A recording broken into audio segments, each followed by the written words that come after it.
Thank you. Good morning, yeah. Good morning, everyone. Yes. All right. You're up, Dean. Good. Good morning, everyone. Has everybody had enough coffee yet?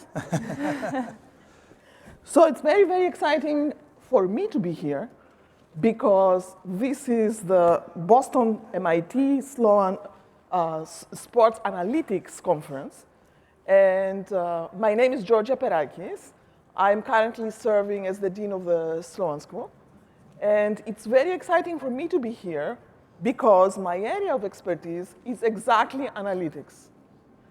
And I'm very, very excited to see so many of you here. Can you raise your hand if this is your first time here? Wow. Wow. Holy. I like that. This is love it. amazing. Yeah. I'm being told that at this conference there will be around close to 3,000 attendees, which is, I think, pretty amazing. So I'm assuming everybody knows what analytics is, but just to make sure, you want to build models that are going to, for example, predict the wins and the losses of, say, a football team. And I think right afterwards, one of the sessions is about football. And also today, there's a session on AI and sports. Very exciting. But then you are going to wonder, what are the factors that we can put in models to predict wins or losses? And I'm just going to pick a very random example and think of Kansas City Chiefs and think of the percentages of wins. So if you are to basically predict what are the right factors, and you look at some data, you are going to find out, I'm picking a random person, Taylor Swift, that it's very well known for being the girlfriend of Travis Kelce, that I assume everybody knows who that is. He's the tight end for Kansas City Chiefs, but if you didn't know that, you probably wouldn't be here. And if you just look at data, you're going to see that Travis averaged 80 yards per game when Taylor was there. But on the other hand, he averaged basically 50 yards when she wasn't there. And if you look at their percentage of wins as a team, 75% when Taylor was there and 66.7% when she wasn't. So QED.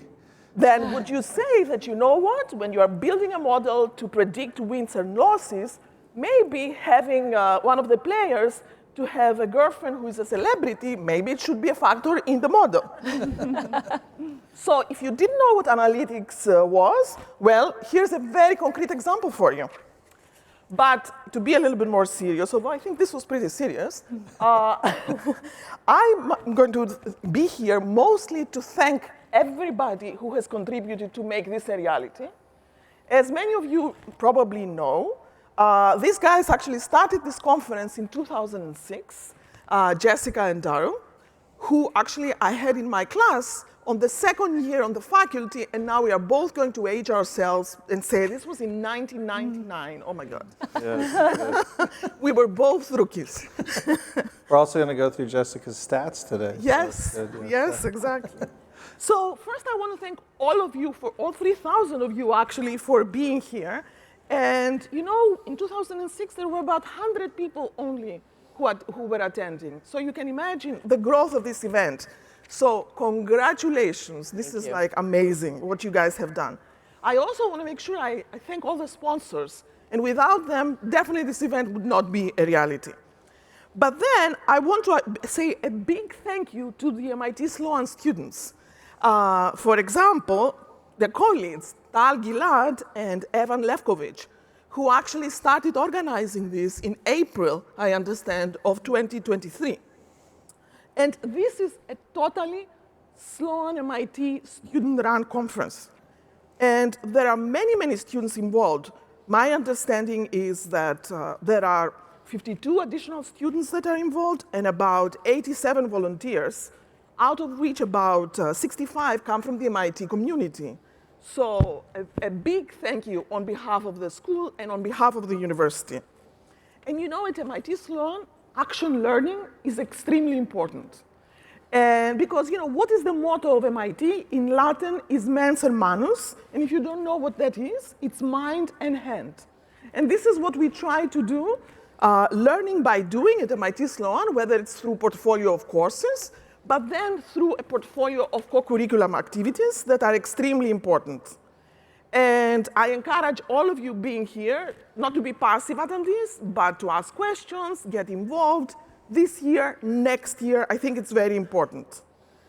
But in addition to our students, who I know have worked tirelessly to make this, and I have organized events, so I know, how much work goes behind this. But I also want to thank Jessica Gelman and Daryl Morey for being the founders of this conference and being the ones that are making this happen. And they're the ones that are helping MIT Sloan through their generosity to have sports analytics be really a reality and to be encouraged, which I'm pretty sure this is what has made this event grow to the degree that it has. And I don't want to take so much time, and I know I am, but I want to introduce them a little bit, and starting with Jessica Gelman, who is the CEO and co-founder of Craft Analytics Group. Before that, also involved in the craft sports and entertainment as they're leading their business operations, marketing, and strategy. She was actually recognized in 2014 by Sports Business Journal as 40 under 40, and in 2012 through the Sports Business Journal as a game changer. So I'm biased, I'm a female, and seeing a female succeed like that, it's very important to me at least. Sorry. Sorry, guys. But she also earned her MBA from that other school across the river, Harvard Business School. Yes. Yeah. But she also has a BA with a cum laude from Harvard College. But of course, I want to also acknowledge Daryl, who, as I mentioned already, I had him in my class, sitting at the back then, Daryl Morey, who is in his 4th season as president of basketball operations for the 76ers. And I'm sorry, I'm wearing green. But I'm a Boston fan from that other team that will remain unnamed. And prior to that, he basically spent 14 seasons at the Houston Rockets, 13 of which he spent as the GM. So in 2017-18, he earned Executive of the Year honors with the Rockets. He's a graduate in his undergraduate from Northwestern University, and of course, as I already mentioned, a graduate with his MBA from MIT Sloan. Once an MIT student, always an MIT student to us. But above all, I want to welcome everybody, enjoy the event, and I know from what I've seen, it's going to be a lot of fun. Thank you. Thank you, so much for being here. It sounds like we just need Taylor Swift on the Sixers. Yes. Jessica always gives me the job of like, what are we excited about? And so this year, obviously, AI, machine learning, as Dean Perakis, is pretty cool that she's here. Since I took her data models and decisions class, she didn't even say the class. That's very, very appropriate class. We both have a computer background. And really, like, my job and the key jobs in sports and the key jobs and the key analysis that you guys is about prediction. And AI and machine learning are really sort of changing how we think about prediction in fundamental ways. Last year we talked about things like if you took her class in '99, they would say, don't have more parameters than you have data. You'll overfit, you'll do all these things. Now with machine learning, we know that having billions of parameters, even more data that perfectly fits the data, can actually improve your prediction if you properly adjust for how you handle the errors. This year as well. So every panel is going to cover AI. We do have an AI panel, but the reason we don't have multiple AI panels is that every panel is going to cover AI because it's so important. And we're finding things that are really, really amazing to me. Simple things like if you give large language models newspapers, they will come out with signal for where the stock market's going to go. And then even more shocking is a recent Berkeley paper, which is essentially gives the large language models the data that you have to that point, takes expert human forecasters, super forecasters you might call them if you read Tetlock's book, do wisdom of crowds on experts, and these language models are at times coming in similar or beating multiple human experts. That means that we're going to be sort of where chess is, and there's a lot of chess content which I'm excited about, and chess went through a transformation where early on, obviously, in '96, when Jessica was playing ball at Harvard, which we'll get to in a moment. The computer beat the best player in the world in '96. Then for many years, as the computer, if you work with computers and humans together, you could beat computers. And then eventually, any human involvement meant that you would do worse in the chain. So you can call it scary, you can call it anything, but at the end of the day, we're at this place where it's like, how do we improve prediction? Because all large language models is prediction of the next word, using a syntactic space. And so pay attention to the AI stuff. I think that's the most important thing here. I did want to announce one thing. It has been announced, but not widely. One of the passions of this conference that Jessica and myself over the years is trying to increase the availability of data in sports where that doesn't happen. And in a collaboration with Sports Reference, who has a lot of content here, lots of talks, we were able to make a donation to them, and they have built out the data from women's sports. And I did this only so I could see what Jessica's stats were at Harvard. So you can go now and look up Jessica's stats. When I played in college, did you play in college?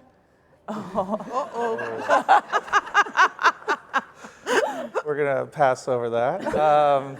I did play in college. Intramurals. Yeah, intramurals. Very important in Northwestern, intramurals. Yeah. Is this a roast? This is a roast. Yeah. We give it back and I'm very fun to roast.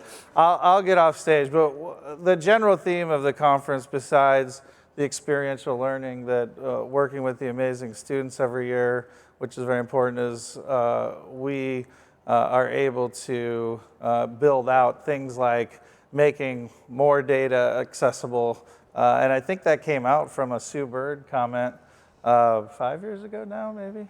I think it was about 4 or 5 years. 5 years ago. Yeah, about 4 or 5 years ago, she mentioned how data isn't available for women's sports as it should be. So, hopefully the conference in a small way can help that. I think all of us try and help with, it's not, of course it's women's sports, which has had an amazing year, but it's across all of the Olympic sports where data isn't necessarily touched today in the ways that it can and should be. And so the things even that we're seeing with AI in particular, yes, there's a tremendous amount of information, but there are issues sometimes with the data, and you talked about that. But I think the piece that Nate Silver put out earlier this week on the limitations of Gemini, we're still in the very early days, and it's actually incumbent upon the people who are here who understand what the model should be getting to and help train that is going to be most important. So pleased to have so many first-time people. Thank you for asking that question. So this conference was coined Dorkapalooza by Bill Simmons in the second year when we were still on the Sloan campus. So welcome to Dorkville. We're happy to have you. The theme for this conference, the overall theme, is the power of sports. You'll see it throughout all of the panels and themes. And why we talked about power of sports is how sports inspires us to be better or to see people who are performing at such an amazing level. For those of us who played sports, which is many of the people here, we learned amazing lessons that we carry with us into our professional careers, because most of us are not professional athletes. And also, I think more broadly, sports connects us as a society, but as importantly, now honestly, with the advent of AI globally, in ways that we've never seen before, the ability for there to be real-time translation of languages so that games that people are watching, we can all be sharing in that communally, is really powerful. And so we're going to talk throughout the conference, yes, about AI, but also the things that we're really noticing this year or this past year that we tried to bring forward, which is globalization and some of the impacts that's having on ownership, fan consumption, and the massive changes that are happening with respect to streaming, and what that also means for access to women's sports and other sports, so that you can actually see. And what is happening with Caitlin Clark is, yes, the Peacock, if you don't know, is not putting her games and NBC on the cable over the air. They're putting it only on streaming to drive more people to be paying to watch. So that's an incredible phenomenon. And then there's a huge focus just broadly on how we are growing overall. So and the sports innovation that you might have some specifics. I'm not sure, but I think we'll learn about how AI is helping with rule changes and thinking and conceiving of new ways to do it. But a little bit about the conference and those of you who are here.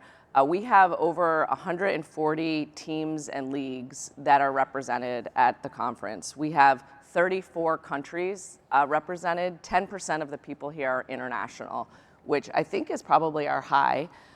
So thank you for traveling in. I think the furthest is Singapore. We have 140 universities. This conference sprung out of a class that Daryl and I taught in 2005. When I listen to you talking, I'm like, oh, Professor Morey.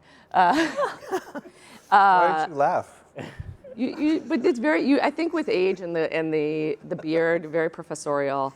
550 different organizations, and what we have really seen is the increase of the smaller leagues, and really starting to adopt and want to learn about analytics and the application of it. So in terms of some of the things that are going on, it is more like a festival than a conference. There'll be concurrent panels. We have 35 panels this year. There'll be presentations, and this is really important. The presentations, the competitive advantage talks, that's where there'll be the application of data to what is actually happening in sports, which might not come across on the panels, but there's a lot of learning. And in those talks, we actually focused on beyond just the what's happening on the field or in the business.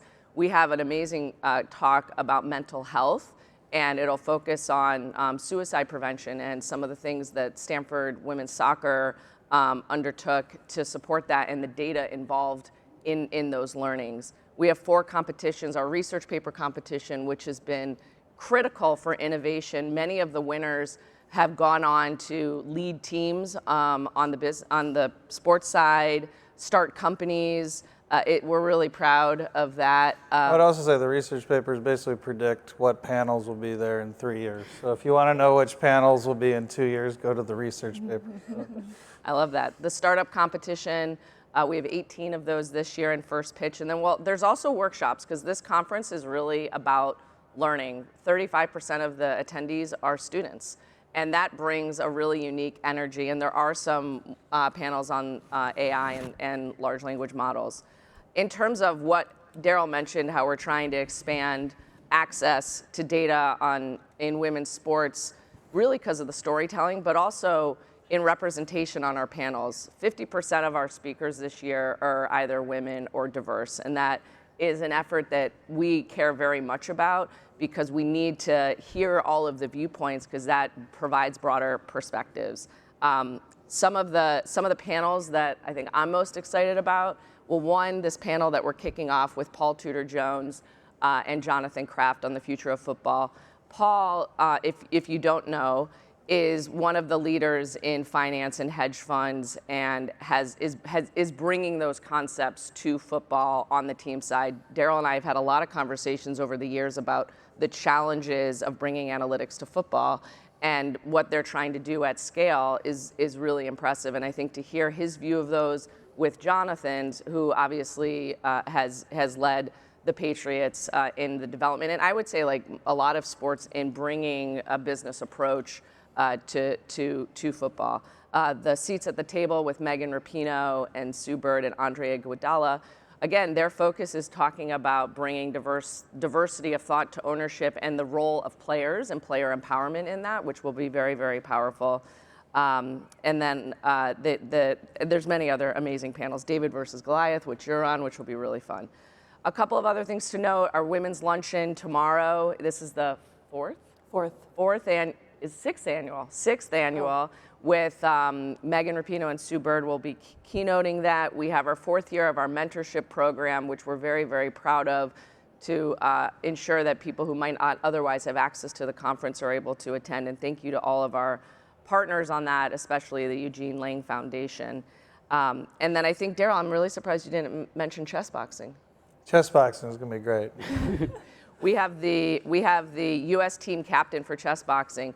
If you don't know what it is, Daryl will tell you. I had to watch a video. It's the nerd pentathlon.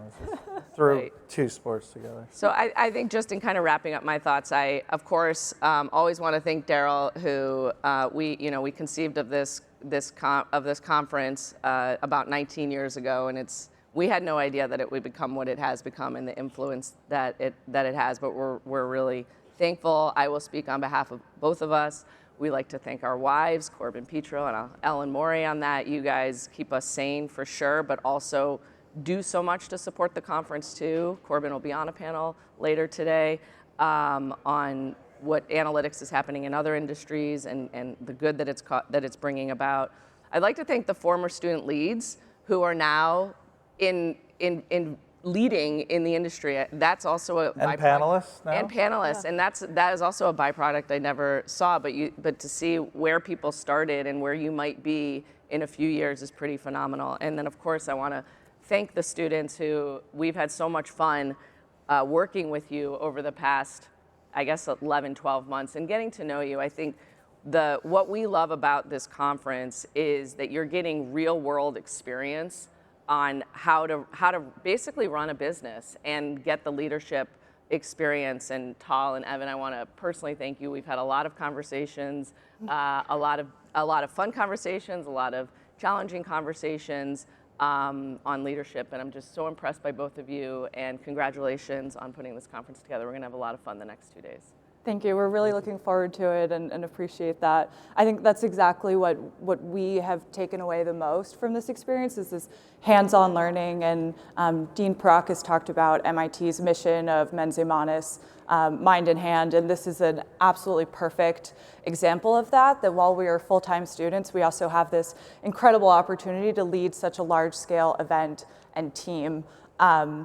So that's been amazing from like a professional development side. But I think for me personally, this whole experience has also just shown and proven to me, as I think that everyone in the audience here believes that this is by far the best industry ever, and that there's so many interesting problems to be solved while also a lot of fun to be had. And I think that we really marry both of those things really well throughout these next 2 days, and I hope that you definitely feel that.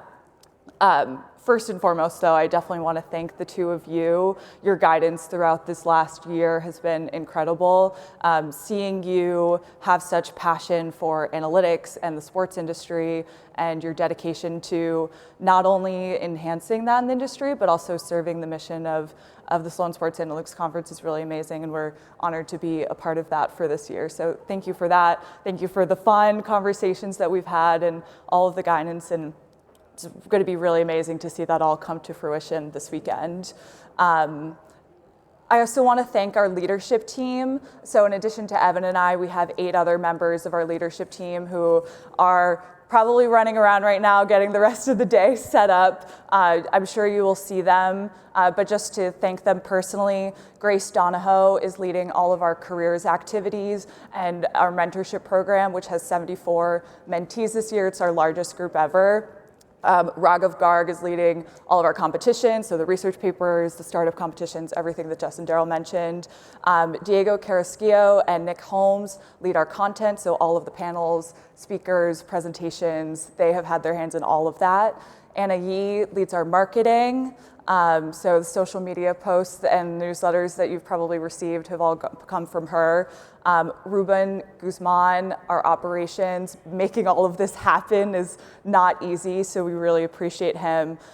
Chris Crouch leads our sponsorships, interactive events. We're really excited for the interactive events this year, the chess boxing. We have an athlete recovery room. It'll be amazing on the 2nd floor. Why do we have the recovery room this year?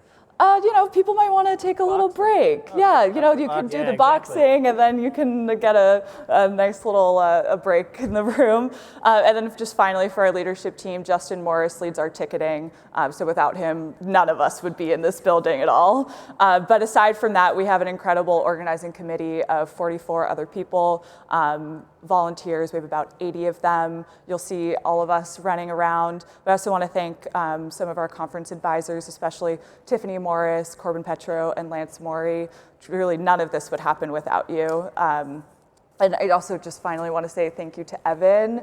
We have worked so closely together over this last year, and it's been an absolute pleasure. I was reflecting coming into today, and a year ago today, we were standing in the very back of the welcoming remarks together, not knowing that we would be here a year later, and we were standing with one of the SSAC alums talking about what an incredible organization this is, and the alumni presence, as Jess mentioned, and the incredible things that they're doing. So it's an honor to be here now. It's an honor to be here sitting with you, and I'm really excited to see how this thing that we've planned over the last year will come together. I appreciate it. Well, I'll start there as well. I want to thank you, for truly being, I couldn't imagine doing this with anyone else. Thank you. You have balanced out all my weaknesses, and you have also made a perfect complement to all my pessimism with your optimism. So I really appreciate everything that you've done. Thank you. And I know that this wouldn't have happened without the both of us, so thank you. The other people I want to thank is I want to thank the two of you. As I've said to you before, I came to Sloan for this conference. It's why I wanted to be here, and I never imagined that I'd be leading it. And working with the two of you have made it even better than I imagined. It truly has been an honor and a privilege, and I cannot imagine my Sloan experience or even getting into this industry in the future without the two of you, so thank you so much. In terms of the conference, I think one of the biggest things for me that I am most happy about is I worked with all of our sponsors. So to echo Dean, I'd like to thank all of our sponsors. It's been an absolute pleasure to work with all of them. I'm really looking forward to getting to see them in person live here over the course of the weekend. And I think last but not least, a few rules of engagement for the weekend. First and foremost, please download our conference app. Our conference app has all the events, panels, competitive advantage talks, interactive events, competitions, et cetera. You'll be able to see them there, connect with attendees. Second thing, please keep your badge visible at all times. That's the way that our team knows who attendees are, and please don't lose that badge, as you won't be able to get it to the venue tomorrow if you don't have it. And third, last but not least, please make sure not to film any of the content over the course of the conference. We film everything. It'll be posted on our YouTube page after the conference. And we believe that by sharing that via YouTube, we're expanding access to all the great information we have across the industry. And last but not least, have fun. And please come on down to the front of the rooms and come into the middle. Oh, yes, yes. Come forward for the next panel, yes. All right. Thank you all. Thank you. very much. Appreciate it.